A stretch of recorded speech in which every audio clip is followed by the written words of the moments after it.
Hi, boys and girls. So today we are going to talk about how we can get our wants and needs.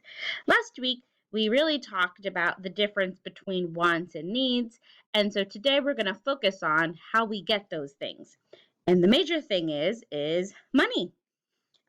Last week you were able to help me go grocery shopping, and in order for me to buy those items, I need to pay for them, and I need to use money.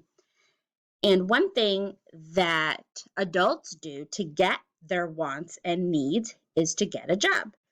And the jobs can be a teacher, a nurse, doctor, they could work at a grocery store, gas station, you can be a waitress or a waiter. And so these are just the different jobs that you can get so you can earn money. And when you earn money, that is when you are able to buy all of your wants and all of your needs. Now, as a child, you are not able to get a job. You're not old enough. And so there are certain ways that you get money. One way is just asking mommy and daddy if you can have money to pay for something. They might say yes, and then they might say no. But that's one way.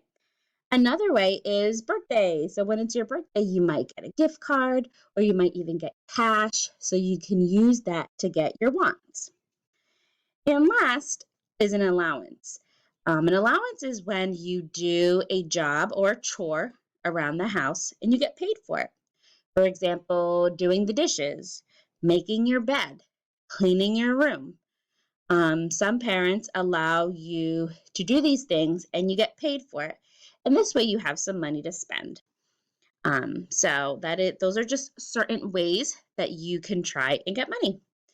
Now, for today's assignment, you are going to tell me what kind of job you would like to have when you are older and tell me why.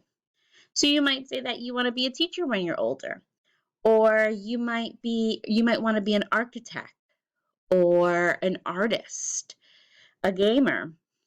So you're just going to type in this little box and you're going to tell me what kind of job you would like to have when you're older and then tell me why. I'm really curious to see what kind of jobs you would like to have. I can't wait to read it. Bye, first graders.